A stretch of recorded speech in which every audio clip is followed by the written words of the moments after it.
Isaiah Miller, 13, was waiting at the defendant's table when the judge walked in. He lifted his face, met her eyes without blinking, and sucked all the air out of the room. "You're my mother." The chatter turned into a vacuum. A chair creaked, outing whoever dared to move. The boy, in a faded coat and worn-out sneakers, dropped his gaze as if the floor could swallow him. Next to him, the public defender struck a calm pose while twisting crumpled papers in his hands. Before we go any further, hit subscribe and ring the bell so every new chapter shows up right on time and nothing on this journey slips by. Catherine Jenkins, 53, was never known for gentle gestures. The gavel felt like an extension of her ramrod straight back. Even so, the charge was minor: nonviolent trespass, a desperate search for shelter. The lawyer underlined that, noting the defendant took nothing. He just wanted a place to sleep. Catherine, peering over her glasses, let loose the voice that usually freezes a room. The law also protects the person whose door was forced. Up to that point, it was just another routine docket. But Isaiah's sentence pounded against the walls, a crack that laid secrets bare. Who was that kid? How could he know? Catherine's stare wavered for a second, long enough for the gallery to smell something buried. The assistant judge demanded order. Nobody moved. Everyone tried to decipher the invisible space now linking defendant and magistrate. Catherine drew a deep breath, like someone diving before crossing a dark river, and called the next witness. On paper, the proceedings went on. Their lives did not. In the austere hall, Judge Catherine held every second of silence before speaking. When her voice finally came, it landed heavy as wood. "Isaiah, do you know why you're here? Do you understand what it means to enter someone's house without permission?" The boy lifted his thin face, swallowed the lump in his throat, and murmured, "I just wanted a roof. I wasn't going to take anything. I needed to sleep without being scared." Whispers snaked through the benches, but Catherine's firm gesture restored order. "Feeling safe doesn't justify breaking in," she declared. "There are shelters, institutions ready to take you in." He shook his head, holding back anger. "Those places make promises, but they never see me. Nobody wants me." The defender tried to step in, but Isaiah clenched his fists and kept his eyes on the judge. "That's not true," he shot back, his voice trembling and growing at once. "You're here. You exist. You're my mother." The wooden gavel slipped from Catherine's hand and clattered against the bench, muffling the room's air. People exchanged stunned glances. The clerk froze, pen mid-air. Pale-faced, the judge leaned forward as if searching for another reality. "What did you say?" she stammered. "You're my mother," the boy repeated, now in a steady whisper that crossed the room. No notes were taken. No breath sounded too loud. Only the echo of that claim filled every corner, pushing the case, the law, and the chairs out of focus, while Catherine stared at the boy and felt the floor beneath her robe turn fragile. Isaiah stood firm, chin up, while the courtroom sucked in a single breath. He took a step forward, fists tight, and said, "I know the truth about you." His voice cracked but was full of conviction. Before Judge Catherine could reply, a lawyer in the front row rose to soften the blow. "Your Honor, this is just a distraction." The murmur swelled, but Catherine imposed silence with a gesture. Her gaze returned to the boy, and in that instant the weight of years seemed to crash onto her shoulders. Isaiah inhaled, hands shaking beside his thin body. "I saw your picture," he went on, steadier now. "Sarah, the woman who raised me, showed it to me before she died. She told me everything." The name cut Catherine inside. Memories she thought buried surfaced without mercy. She tried to speak, but no word came. "You knew I existed," he continued, his voice thickening. "And still you left me behind." The last syllables hit Catherine like a blunt strike. She drew a long breath, swallowed hard, and muttered, "Isaiah, this isn't the time to talk about that." The boy stepped closer, ignoring the buzz around them. "It's exactly the time, and you know it." Malachi held the photo up for everyone to see. The child's face printed there left little doubt. He drew a deep breath and stared at Catherine on the bench. "I saw this picture," he murmured, his voice failing. "Sarah said you're my mom. Why did you leave me?" The public defender tried to contain the moment, but Malachi brushed his hand away. "I've waited years for this," he went on, eyes brimming. "Now you say nothing?" Catherine felt the courtroom spin. Every syllable pierced the wall she'd built around the past. She stood, looking for firmness in her voice. "Your Honor, I request a recess." She left through the side door before the murmur could swell. In the hallway, she leaned against the cold wood, searching for air. The memory she'd avoided for so long burst in with force. The baby in her arms, Ryan's impatient gaze. "We can't raise a child now," he'd said that night. "You have a career to build. He'll be better off with another family." There had been muffled arguments, silent tears while Ryan slept, the shaky signature on the adoption papers. The decision had seemed logical, but the emptiness never stopped. Back in the courtroom, Malachi sat down slowly. A flush colored his face, mixing outrage and loss. "She's going to run again," he whispered, clenching his fists. At that moment, the door burst open. Firm footsteps echoed on the wooden floor, drawing every eye. Something was about to happen, and no one dared look away. Vanessa Bennett appeared in the doorway and crossed the hall with steady steps. The wrinkles on her face showed her years, but her determined gaze hushed the room. "Malachi." One word made him lift his head, recognizing her immediately. "Before we go on, hit subscribe and turn on the bell. Every new chapter will reach you right on time, and no part of this journey will slip by." "I came as soon as I heard. It's time to reveal everything." The defense attorney, puzzled, raised an eyebrow. "And you are?" "I was the social worker on his adoption," she replied without wavering. Malachi stood up, caught between shock and hope. "So you always knew? You knew who my biological mother was?" "I did," she admitted, glancing down the hallway where Catherine had hidden. "It wasn't my place to tell. She thought she was protecting you even if it wasn't fair." His voice cracked. "Why didn't anyone say anything? I found out too late after my adoptive mom died. I was alone, and now she comes back and won't even look at me." Vanessa laid a hand on his shoulder. "You deserve answers, and Catherine will have to give them." Behind the door, Catherine held her breath. Memories of Ryan, the baby wrapped in blue blankets, and the promises she'd made flooded her mind. Her legs shook, but she lifted her chin, gripped the knob, and walked in. The chatter stopped. Everyone turned to her. Catherine drew a deep breath. "We need to talk in private," she said, her voice tight. Malachi hesitated, torn between anger and curiosity. Vanessa leaned in and whispered, "Go, the moment's here." He exhaled, gave a brief nod, and followed Catherine, leaving the room in a tense silence that promised more revelations.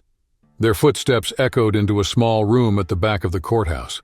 Catherine pulled out a chair, sat, and laced her fingers to steady the tremor. She looked at the young man before her.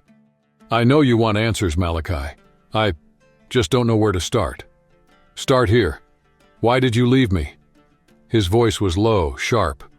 "Wasn't I enough?" Catherine closed her eyes as if struck. "You were never the problem. I didn't feel capable of being a mom." Malachi crossed his arms, putting up an invisible wall. "I was a baby. Why didn't you try?" She swallowed hard. "I was very young, freshly graduated, starting my career. Ryan, my husband, said another family would be best for you. He said we had nothing to offer. So you chose him, and your career. But you didn't choose me," Malachi shot back. Vanessa, who had listened silently, leaned against the door. "Malachi, choices like this are never simple. Catherine, he deserves the whole truth." Catherine let out a breath, almost a sigh. "I signed the papers because I was terrified I'd fail and ruin your life before it even began." The word terrified hung in the air.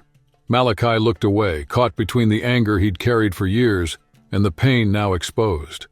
The distant tick-tock of a clock turned seconds into chasms as they both tried to grasp the next step in a story that isn't over. "I kept telling myself I was giving you the chance at a better life, but deep down I was just running from what I didn't want to face. I've carried that choice ever since. Not a day goes by that I don't question it. And now, seeing you in front of me, I feel I was wrong." Malachi exhaled slowly, trying to digest the weight of the confession. "Sarah talked about you," he said. "She said you were still young, that you must have had your reasons. But she never understood why you didn't come back, why you didn't look for me." Catherine lowered her head. A single tear slid down. "I thought it was too late. I figured you'd already built a life, a family. After I ended things with Ryan, facing all this got harder and I buried myself in work. Pretending I'd moved on seemed easier. But I didn't move on, Malachi replied. I lost count of how many times I asked what I'd done wrong. There were shelters, social workers, homes where I never fit. Now you show up and admit you just gave up. Catherine pressed a hand to her forehead as if holding back the pain of his words. I'm sorry, she whispered, for not being there, for not being strong. Vanessa stepped forward, looking at them both. Catherine, the past can't change, but Malachi is here now. He needed more than an apology. Malachi recognized her effort, though it didn't erase the past. It could, however, open a door. The boy glanced back and forth between Vanessa and Catherine, measuring the distance between trust and pain. They wanted to believe, but they were scared the hurt would come back. Before we keep going, hit subscribe and turn on the bell so every new chapter drops right on time and nothing on this journey slips past you. Here we go? He asked, voice muffled but firm. You gonna try to be my mom now? The question hung there, tight as a pulled cord. Catherine looked at him and for the first time saw more than a lost kid. She saw a chance to rewrite her own story. I want to, she said, eyes damp. Short, hesitant steps followed. Getting close wasn't easy, and Malachi watched every move for signs of the real deal. Vanessa acted as the bridge, setting up quick hangouts that only required sharing the same space. At the community center, Catherine felt out of place. Bright walls, a court in the back. Her son dribbled with other boys, laughing, free of courtroom formality. She stayed by the door, watching. Minutes later, Malachi noticed her, paused, and met her gaze. Catherine smiled and lifted a small wave. He rolled his eyes, but half a grin snuck out before he went back to the game. When it ended, Malachi walked over slowly. Sweat ran down his forehead, and the silence felt bigger than the court. But between them, a thin thread was beginning to hold something new. You didn't have to come, he muttered, arms crossed outside the hangar he called a refuge. I know, Catherine said calmly. I want to understand where you spend your time. He raised the water bottle like a shield. There's nothing special. If it matters to you, it matters to me. The words floated. He looked away. No rush. Those meetups became routine. Catherine showed up, sat nearby, and let silence join the conversation. When she spotted an opening, she'd suggest a quick snack. In a neon-lit diner, while crushing a burger, Malachi blurted, I thought about you yesterday. Catherine just raised her eyebrows. A new kid showed up at the home I was in, lost like I used to be. If you'd shown up sooner, maybe I wouldn't feel this way. A lump hit Catherine's throat, but she dodged easy apologies. I can't change what's past, she said, elbows on the table. I can be here now, and if he needs help, we can do it together. Malachi didn't lift his head, but he nodded. A crack opened. Days later, he mentioned he liked to draw. Catherine smiled, drove to the closest art store, and came back with a sketchbook and a set of pencils. She handed over the bag. No wrapping, no speech. Malachi turned the sketchbook in his hands like it was fragile. He sat on the floor and drew the first line while Catherine pretended to flip through a magazine, giving him space. Catherine's hand still shook as she gave Malachi the new sketchbook. He took it carefully, surprise hiding behind scratched glasses. You didn't have to, he said softly. I wanted to, she replied, letting silence handle the rest. Weeks later, a sheet slipped loose and landed at Catherine's feet. Valleys under a pale sky, strong strokes, nothing wasted. She commented on the lightness of the sky and the confidence of the lines. Malachi looked away, spun the pencil between his fingers, and said it wasn't a big deal. Still, he pocketed the praise like fire in winter. Months rolled by, and the space between them filled with new routines. Malachi started asking when she'd be back, suggested another trip to the park, admitted, almost casual, that he liked late afternoons with her. Each sentence pushed distrust one step back. Before we keep going, hit subscribe and ring the bell so every new chapter drops right on time and nothing on this journey slips past you. When Catherine decided to file for custody, she explained every step. Forms, interviews, deadlines. It was a slow road, but she never let go of his hand.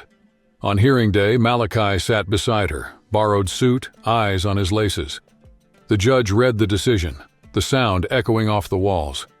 Catherine exhaled the breath she'd been holding, turned, and found the boy trying to hide the smile that started in his eyes before reaching his mouth. "Done," Catherine said, voice still shaky. "It's official." Isaiah took a deep breath. "You really think this can work?" "I don't know," she answered firmly, "but I don't have to find out alone." Outside the courthouse, light split the gray sky. Catherine held out her hand, a small gesture, barely whispered. Isaiah hesitated, heart crowded with memories that always told him to pull back. On impulse, he laced his fingers with hers. The touch was brief, but enough for both to feel the past lighten by a millimeter. They walked the damp sidewalk, side by side, route still unknown. Catherine noticed that instead of bolting at the first step, he matched her pace. Little things, the care stepping around puddles, the shared silence at stoplights, sketched a promise neither dared to name. On the curb, Isaiah murmured, almost inaudible, "I never had someone who stuck around. Maybe now I do." Catherine squeezed his hand in reply, letting the gesture speak. No epic declarations or guarantees, just the spark of something that could grow. How often do we judge someone without knowing the scars they carry? Catherine and Isaiah show that distances come from untold stories, but so do bridges. If the past insists on building walls, we can still choose to open cracks. And you, have you thought about who could cross those cracks beside you? Share this idea with someone who needs a reminder that fresh starts exist, even when the path is still uncertain. If this story touched your heart, drop a like and subscribe to the channel. It helps spread messages of new beginnings. Turn on the bell so you don't miss the next chapter and share the video with anyone who needs a dose of hope. Thanks for hanging out. We'll see you soon.